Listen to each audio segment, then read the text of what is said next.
அனைவருக்கும் வணக்கம். இது நம்ம ஆதிவராகி யூடியூப் சேனல். நாளைக்கு பிப்ரவரி மாசம் 4ஆம் தேதி செவ்வாய்க்கிழமை. நாளைய நாள் நமக்கு ரொம்ப ரொம்ப அதிசக்தி வாய்ந்த ஒரு நாளா இருக்கு. இப்படிப்பட்ட நாள்ல வரக்கூடிய மைத்ரேய முகூர்த்த நேரத்துக்கான பதிவு தான் இது. இன்னைக்கு நிறைய பேருக்கு கடன் பிரச்சனை தீராத ஒரு பிரச்சனையா இருக்கு. நிம்மதிய கெடுக்கக்கூடிய பிரச்சனையாவும் இருக்கு. நிம்மதியா சாப்பிட முடியல, தூங்க முடியலன்னு சொல்லி நம்ம கமெண்ட் பாக்ஸ்ல சொல்றவங்க நிறைய பேரு. இப்படிப்பட்ட கடன் பிரச்சனைக்கு நமக்கு ஒரு நல்ல தீர்வை, நிரந்தர தீர்வை கொடுக்கக்கூடிய சக்தி வாய்ந்த நேரம் தான் மைத்ரேய முகூர்த்த நேரம். இந்த பிப்ரவரி மாசத்தோட முதல் மைத்ரேய முகூர்த்த நேரம் நாளைக்கு தை மாசத்தோட செவ்வாய்க்கிழமை நாள்ல வர்றது ரொம்ப ரொம்ப விசேஷமானது.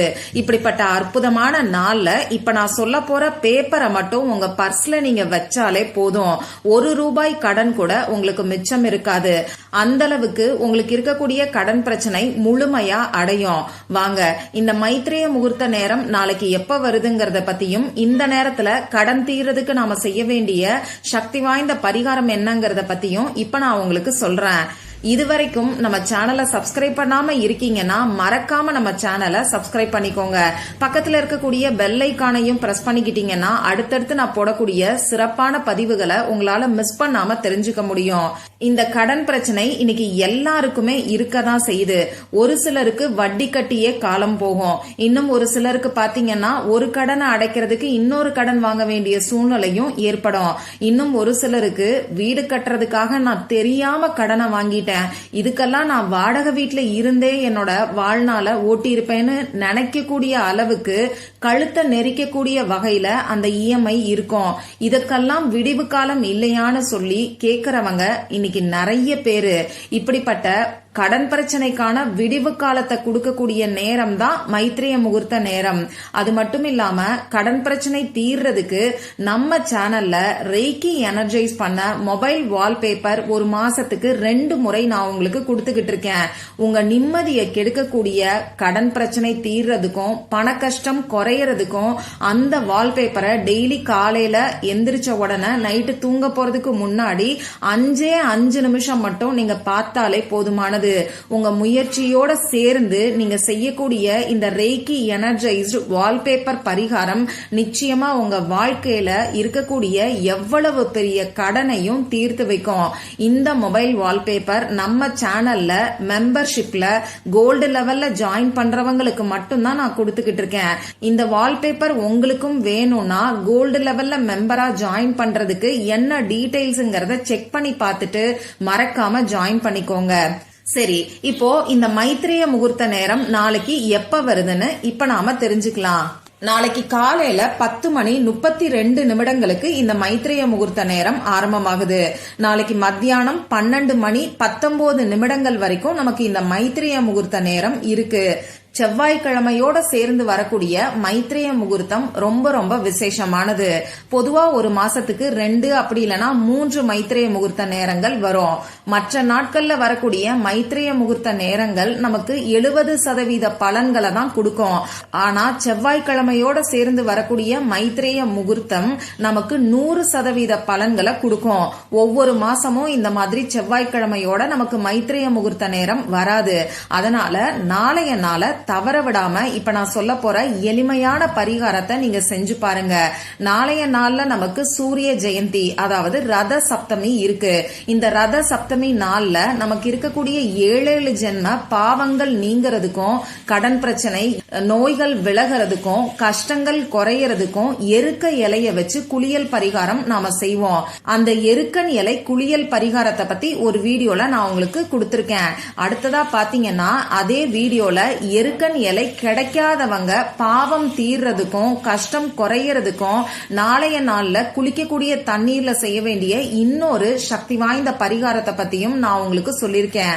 எல்லாருமே நாளைய நாளை பயன்படுத்திக்கணுங்கிறதுக்காக தான் எருக்கன் இலை கிடைக்காதவங்க கூட என்ன பண்ணணும்னு சொல்லி அந்த வீடியோல நான் உங்களுக்கு கொடுத்திருக்கேன்.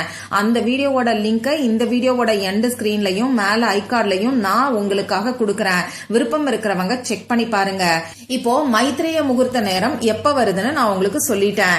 இந்த மைத்ரேய முகூர்த்த நேரத்துல கடன் தீர்றதுக்கு நாம செய்ய வேண்டிய அந்த அற்புதமான பரிகாரம் என்னன்னு இப்ப நான் உங்களுக்கு சொல்றேன். போறேன். இந்த வீடியோல பூஜை இல்லாத, வழிபாடு இல்லாத பரிகாரத்தை தான் நான் உங்களுக்கு சொல்ல போறேன். ஆண்கள் பெண்கள் யாரு வேணாலும் செய்யலாம். பிறப்பு தீட்டு இறப்பு தீட்டு இருக்கிறவங்களும் தாராளமா செய்யலாம். பெண்களுக்கு பீரியட்ஸ் டைமா இருந்தாலும் இந்த பரிகாரத்தை செய்யலாம். நாளைய நாள்ல நீங்க அசைவம் சாப்பிட்டு இருந்தாலும் இந்த பரிகாரத்தை செய்யலாம். இந்த பரிகாரத்தை பொறுத்தளவுக்கு நமக்கு எந்த விதமான கட்டுப்பாடுகளுமே கிடையாது. நீங்க உங்க வீட்ல இருந்தும் செய்யலாம், ஆபீஸ்ல இருந்தும் செய்யலாம், உங்க சொந்தக்காரங்க வீட்ல இருந்தும் செய்யலாம். இன்னும் சொல்ல போனா நீங்க டிராவலிங்ல இருக்கீங்கன்னா அந்த டைம்ல கூட இந்த பரிகாரத்தை நீங்க செய்யலாம். முக்கியமா கவனிக்க வேண்டிய விஷயம், நாளைய நாள்ல வரக்கூடிய மைத்ரேய முகூர்த்த நேரத்துல இந்த பரிகாரத்தை நீங்க செய்யணும். அந்த நேரத்துல இந்த பரிகாரத்தை செஞ்சீங்கன்னா நிச்சயமா உங்களுக்கு உடனடியா பலன் கிடைக்கும். இந்த பரிகாரத்தை செய்யக்கூடிய எல்லாருக்குமே நல்ல பலன் கண்டிப்பா கிடைக்கும். சரி, அடுத்ததா இந்த பரிகாரத்தை பொறுத்தளவுக்கு குறிப்பிட்ட ஒரு நபருக்காக நீங்க செய்யுங்க. ஒரு சிலருக்கு அடகு வச்ச நகைய மீட்கணும்னு நினைப்பீங்க. ஒரு சிலர் பாத்தீங்கன்னா யார்கிட்டயாவது கடன் வாங்கியிருப்பீங்க. இன்னும் ஒரு சிலர் personal loan, bike loan, car loan, business loan, housing loan, இப்படி பல வகையான கடன் இருக்கு. உங்களுக்கு எந்த வகையான கடன் இருந்தாலும் ஒரே ஒருத்தர் பேர்ல இருக்கக்கூடிய கடன் பிரச்சனைக்காக இந்த பரிகாரத்தை செய்யுங்க. இப்போ உங்க வீட்டுல 2 பேர் இருக்கீங்க, 2 பேரோட பேர்லயும் கடன் இருக்குன்னா யார் பேர்ல இருக்கக்கூடிய கடன் பிரச்சனை முதல்ல தீரணும்னு நினைக்கிறீங்களோ அவங்களுக்காக இந்த பரிகாரத்தை செய்யுங்க. இப்ப சப்போஸ் உங்க வீட்டுல ஒருத்தர் பேர்ல 2-3 கடன் இருக்குன்னா அந்த 2-3 கடனும் தீர்றதுக்காக இந்த பரிகாரத்தை செய்யலாம். இப்ப நான் சொல்றது உங்களுக்கு புரியும் நினைக்கிறேன். ஒருத்தருக்காக மட்டும் செய்யுங்க. ஒருத்தர் பேர்ல எத்தனை கடன் இருந்தாலும் சரி அதை மொத்தமா சேர்த்துக்கிட்டு இந்த பரிகாரத்தை நீங்க செய்யுங்க. இப்போ இந்த பரிகாரத்துக்கு தேவையான பொருட்கள் என்னன்னு பாத்தீங்கன்னா, கோடு போடாத ஒயிட் பேப்பர் நமக்கு தேவைப்படும். கட்டாயமா அன்ரூல்டு பேப்பர் தான் எடுத்துக்கணும். அடுத்ததான் இந்த பேப்பர்ல எழுதுறதுக்கு பேனா, sketch pen, marker, glitter pen, ball point pen, இதுல ஏதாவது ஒண்ணு நமக்கு தேவைப்படும். ரெட் கலர்ல இங்கு வரக்கூடிய பேனாவை இந்த பரிகாரத்துக்கு பயன்படுத்திக்கோங்க. ரெட் கலர் இல்லைன்னா கிரீன் கலர், அப்படி இல்லைன்னா ப்ளூ கலரை நீங்க பயன்படுத்திக்கலாம். ஆனா தயவு செஞ்சு பிளாக் கலர்ல இங்கு வரக்கூடிய பேனாவை மட்டும் பயன்படுத்தக்கூடாது. இவ்வளவுதான் நமக்கு தேவையான பொருட்கள். இப்ப நான் சொன்ன குறிப்பிட்ட மைத்ரேய முகூர்த்த நேரத்துல அமைதியான ஒரு இடத்துல உட்கார்ந்துக்கோங்க. உங்க முகம் கை காலை கழுவிட்டு வந்து உட்கார்ந்துக்கோங்க.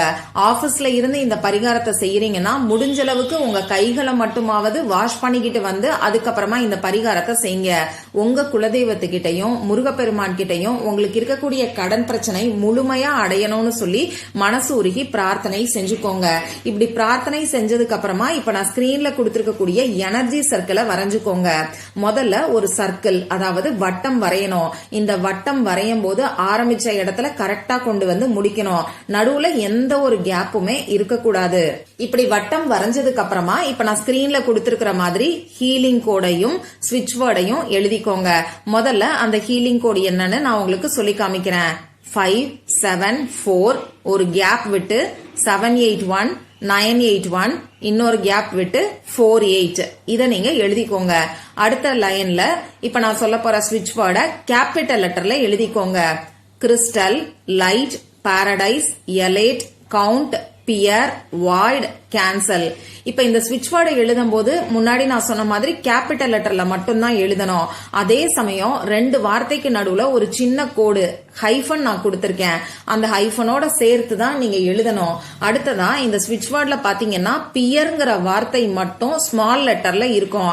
அதாவது அந்த பியர்ல இருக்கிற ஃபர்ஸ்ட் லெட்டர் பி வந்து கேபிட்டல் லெட்டர்லயும் மற்ற 3 எழுத்துக்கள் ஸ்மால் லெட்டர்லயும் நான் கொடுத்திருக்கேன்.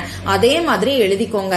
இந்த எனர்ஜி சர்க்கிள் இருக்கக்கூடிய பேப்பரை உங்க இடது கையில வச்சுக்கிட்டு வலது கையால மூடிக்கிட்டு ஒரே ஒரு நிமிஷம் நீங்க உங்களுக்கு இருக்கக்கூடிய கடன் பிரச்சனை, அதாவது யாருக்காக இந்த வேண்டுதல் வைக்கிறீங்களோ அவங்க பேர்ல இருக்கக்கூடிய கடன் பிரச்சனை தீரணும்னு சொல்லி மனசுருகி பிரார்த்தனை செஞ்சுக்கிட்டு இந்த பேப்பரை பர்ஸ்ல நீங்க வச்சுக்கோங்க. நீங்க யாருக்காக பிரார்த்தனை செஞ்சிருந்தாலும் உங்க பர்ஸ்ல பணம் வைக்கக்கூடிய இடத்துல நீங்களே இந்த பேப்பரை வச்சுக்கோங்க.